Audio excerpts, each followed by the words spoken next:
Hello everyone, welcome to marvellous knowledge. Start करते हैं आज का टॉपिक। दो मैट्रिक्स को आपस में किस तरह से मल्टीप्लाई करते हैं इसको समझने के लिए हम एक एग्जांपल लेते हैं। Let us suppose two person. Okay, let us suppose two person, Meena and Reena. Okay, matrix multiplication को समझने के लिए हम एक एग्जांपल को समझते हैं। दो पर्सन को लिया हमने, मीना और रीना। मीना ने सपोज मीना ने 2 पेन लिए और 10 पेंसिल लिए। लेट अस सपोज मीना ने 2 पेन और 10 पेंसिल लिए, और रीना ने 3 पेन एंड 10 पेंसिल लिए।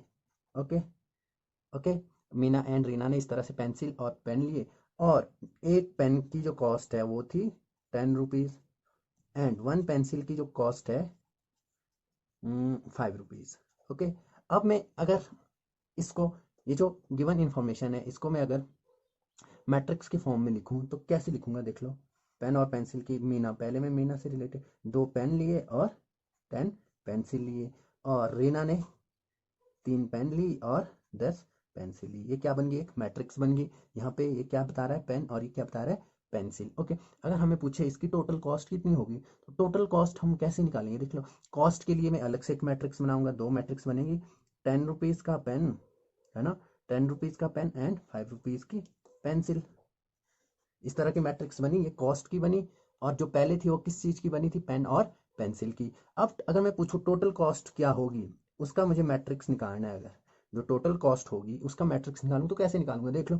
2 पेन, टोटल कॉस्ट कितनी होगी, 2 इंटू 10, 2 इंटू 10, यही करूंगा ना। 2 पेन की कितनी होगी, 20, 2 पेन की 20, और 10 पेंसिल की 10 इंटू 5, कितना आ गया, 50। इस तरह से करूंगा। और 3 पेन की 30, और 10 पेन की 50, तो कितनी आई, 70 एंड 80। ये जो मैट्रिक्स बना, एक किसका बना, कॉस्ट का। तो किस तरह से मैंने मल्टीप्लाई किया दोनों को, देखो। 2 इंटू 10 मतलब इसकी मैंने रो और इसका कॉलम लिया, देख लो। 2 इंटू 10, 10 इंटू 5, कितना आया, 20 + 50 70। फिर इसकी रो और इसके कॉलम से 3 इंटू 10 + 10 इंटू 5, इस तरह से मल्टीप्लाई किया, तभी जो कॉस्ट वाली मैट्रिक्स थी वो हमें मिली। तो इस तरह से मल्टीप्लाई की। इसी तरह से हम दो मैट्रिक्स को मल्टीप्लाई करते हैं। उसको समझने के लिए लेट अस सपोज दो मैट्रिक्स है। Matrix A having element A I J and order m cross n okay, and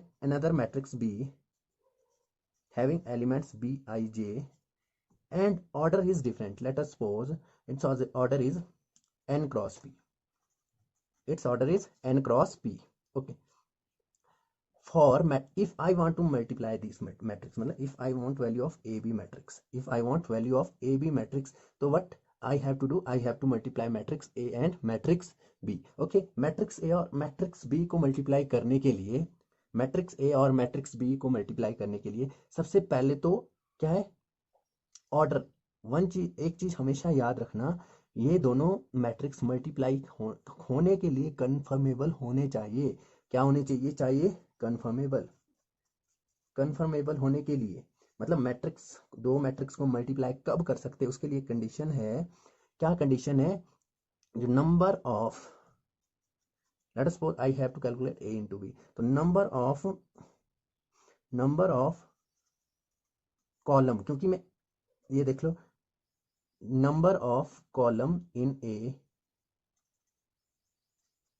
should equal to number of row in B if I want to calculate A into B. Let us suppose this example AB, here number of column n, here number of rows n। देख लो, A के जो number of column है वो B के number of rows के बराबर है, it means it is conformable.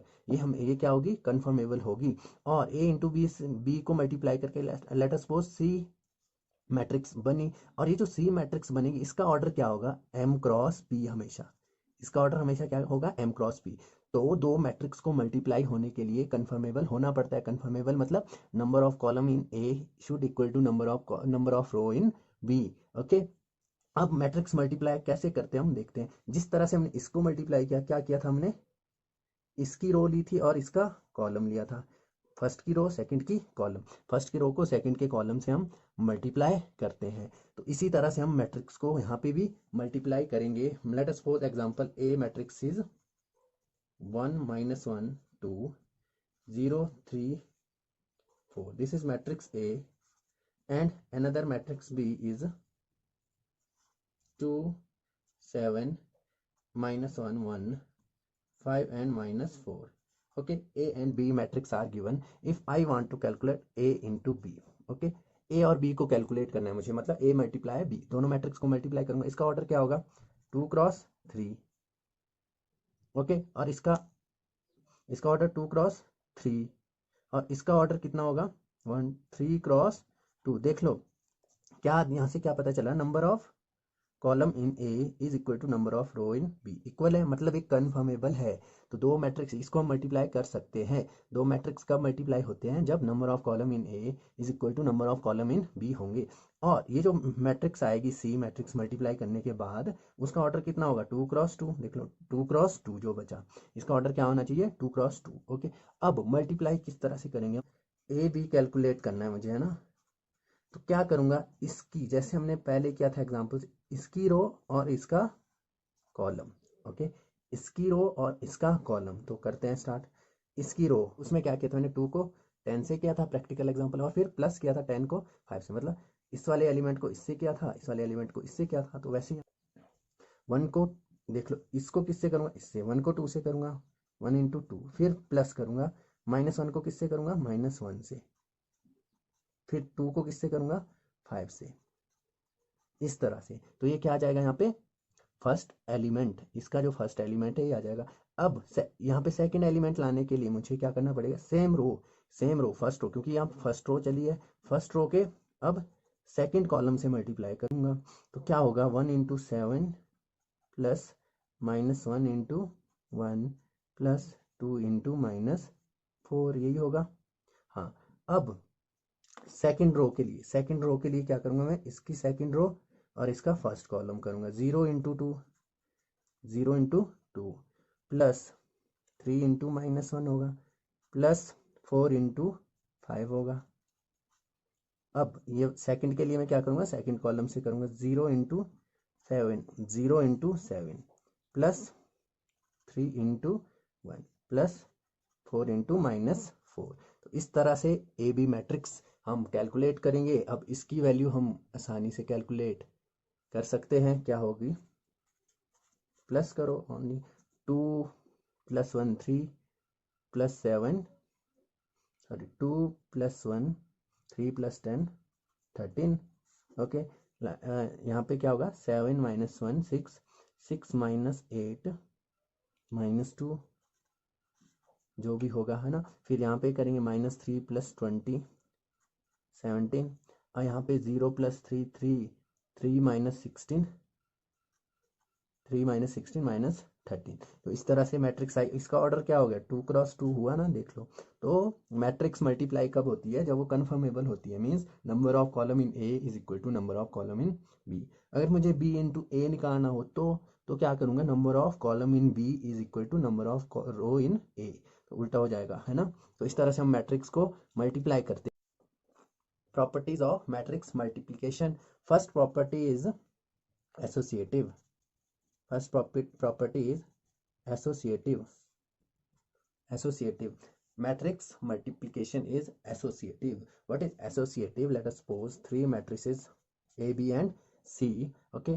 If I want to calculate product of these three matrices, then I can calculate, पहले मैं ए और बी को मल्टीप्लाई करूं और जो आंसर आएगा उसको सी से करूं, या फिर मैं ऐसा भी कर सकता हूं, या फिर मैं ए को उससे मल्टीप्लाई, ए बी और सी को मल्टीप्लाई करूं और जो आएगा उसको ए से मल्टीप्लाई कर दूं, तो आंसर सेम आता है। इसको हम बोलते हैं एसोसिएटिव, मतलब मैट्रिक्स मल्टीप्लिकेशन एसोसिएटिव होता है। हम इस तरह से भी कैलकुलेट कर सकते हैं। बोथ आर इक्वल, मीन्स पहले हम ए और बी को मल्टीप्लाई करें, जो आएगा उसको सी से करना, फिर या फिर हम बी और सी को मल्टीप्लाई करेंगे, जो आएगा उसको ए में करना। इसे हम क्या बोलेंगे? एसोसिएटिव। ये एसोसिएटिव होता है। तो ये एसोसिएटिव है। सेकंड इज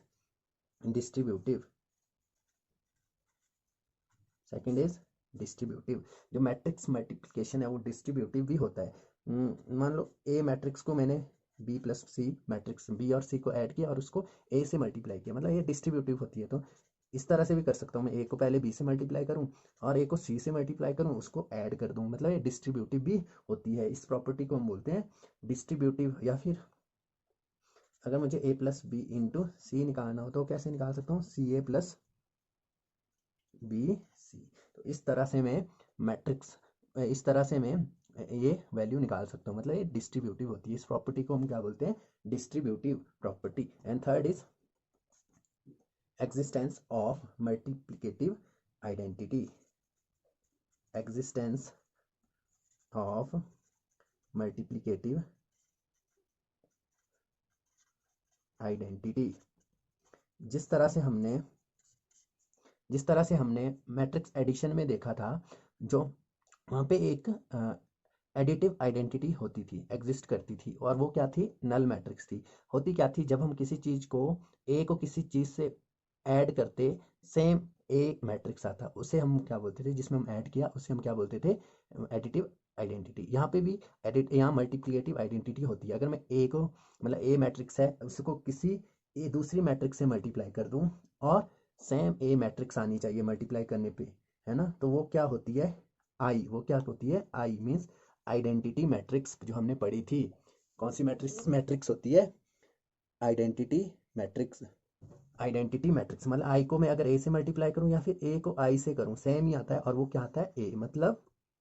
मतलब आई क्या है यहाँ पे, मल्टीप्लिकेटिव आइडेंटिटी है। आई से ए को मल्टीप्लाई करता हूँ तो ए ही आता है। और मैट्रिक्स मल्टीप्लिकेशन नॉन कम्यूटेटिव होता है, इंपॉर्टेंट। इसका प्रूफ मैं बाद में दूंगा, बट जो मैट्रिक्स मल्टीप्लिकेशन है नॉन कम्यूटेटिव होता है, मतलब A B is not equal to B A. पर क्या होता है, जब हम मतलब ए को बी से मल्टीप्लाई करूँ या बी को ए से, तो सेम नहीं होता है। कभी कभी ये सेम आ भी जाता है, कभी कभी सेम किसी मैट्रिक्स के लिए सेम आ भी जाता है, पर बहुत सारी मैट्रिक्स के लिए सेम नहीं होता है। अगर नहीं होता है तो हम इसे हमेशा नॉन कम्यूटेटिव बोलेंगे, क्योंकि या तो अगर ये कम्यूटेटिव होता तो ये यूनिवर्सल होता, हर मैट्रिक्स के लिए, कोई भी मैट्रिक्स हो उसके लिए A B is equal to B A होता। पर कुछ मैट्रिक्स के लिए होता है, कुछ के लिए नहीं होता, तो हमेशा हम क्या बोलते हैं, नॉन कम्यूटेटिव। इसको हम एग्जाम्पल से भी समझेंगे क्यों नॉन कम्यूटेटिव होता है मैट्रिक्स मल्टीप्लिकेशन। अब हम देखते हैं मैट्रिक्स मल्टीप्लिकेशन नॉन कम्यूटेटिव क्यों होता है, एक एग्जाम्पल के साथ। Let us suppose any example, A matrix, एक ए मैट्रिक्स है 1 -2 3, 1 -2 3 -4 2 and 5।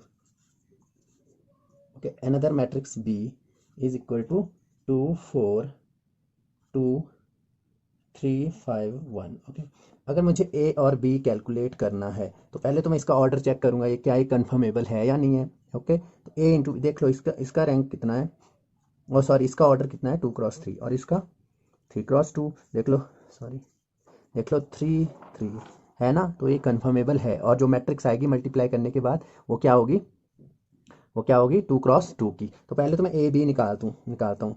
नॉन कम्यूटेटिव के लिए मुझे, कम्यूटेटिव चेक करने के लिए मुझे क्या निकालना पड़ेगा, A B, A into B और बी इंटू ए। अगर दोनों सेम हो गया तो कम्यूटेटिव, सेम नहीं होगा तो नॉन कम्यूटेटिव। ए इंटू बी निकाल रहा हूँ, मतलब ए पहले बी बाद में। ओके, अगर मैं इसका ए इंटू बी निकालता हूँ तो कैसे निकालूँ, इसको मैं इससे मल्टीप्लाई करूंगा ना, तो कितना आएगा देख लो, 1 × 2 कितना है 2, प्लस -2 × 4 -8, प्लस 3 × 2 6।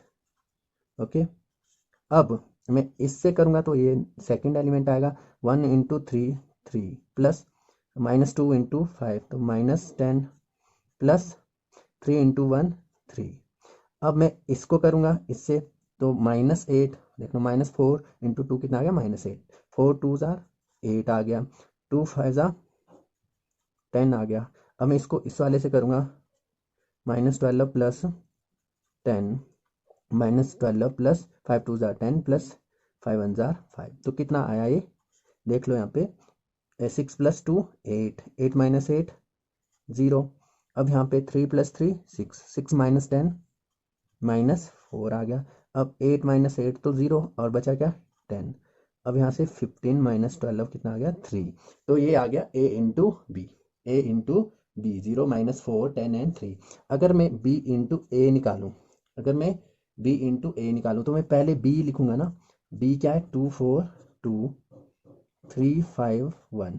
बी मैट्रिक्स में पहले लिखूंगा और उसके बाद क्या लिखूंगा, ए 1 -2 3 -4 2 5। इस तरह से मैं इस मैट्रिक्स को लिखूंगा। ओके, तो मल्टीप्लाई कैसे करूंगा, इसकी रो और इसका कॉलम इस तरह से करूंगा। तो 2 1 जार 2, कितना होगा, 2 1 जार 2 और 3 4 जार -4 जार 12, ये हो गया ना। अब मैं इससे करूंगा, सेकंड आएगा तो कितना आएगा, 2 2 जार -4 -2 है ना, 3 2 जार 6। ओके, अब इससे करूंगा तो 2 3 जार 6 प्लस 3 5 जार 15, ये हो जाएगा। देख लो, ये 2 क्रॉस 2 की आई और ये कितने की आएगी, पहले तो इसका ये देख लो रैंक, ये कितनी थी यहाँ पे 3 क्रॉस 2 की और ये 2 क्रॉस 3 की। देख लो 2 2 सेम था और ये हम 3 क्रॉस 3 की आएगी, सेम नहीं आएगा, ऐसे ही पता चल गया 2 क्रॉस 2 की आई है, 3 क्रॉस 3 की आई, तो A B not equal to B A. तो यहाँ से मैं बोल सकता हूँ ये नॉन कम्यूटेटिव होता है। बट किसी केस में ये इक्वल भी आ जाती है, बहुत रेयर केस में इक्वल भी आ जाती है, बट मोस्टली नॉन कम्यूटेटिव होती है, मतलब इक्वल नहीं होता है। तो हम हमेशा इस प्रॉपर्टी को नॉन कम्यूटेटिव लेते हैं, मतलब हम हमेशा मान के चलते हैं A into B is not equal to B into A. वैसे हम सेकंड भी निकाल सकते हैं, तो आप कैलकुलेट कर देना, मैं डायरेक्ट लिख रहा हूँ, ये इतना आ जाएगा, मैंने कैलकुलेट किया हुआ है। तो इस तरह से हम इस मल्टीप्लाई करेंगे, ए बी बी ए के इक्वल नहीं आया तो मैं यहाँ से क्या बोल सकता हूँ, matrix multiplication is non commutative, but some time A B A into B should is equals to B into A. वो एग्जाम्पल में बाद में दूंगा, बट ये क्या थी, प्रॉपर्टीज ऑफ मैट्रिक्स मल्टीप्लिकेशन।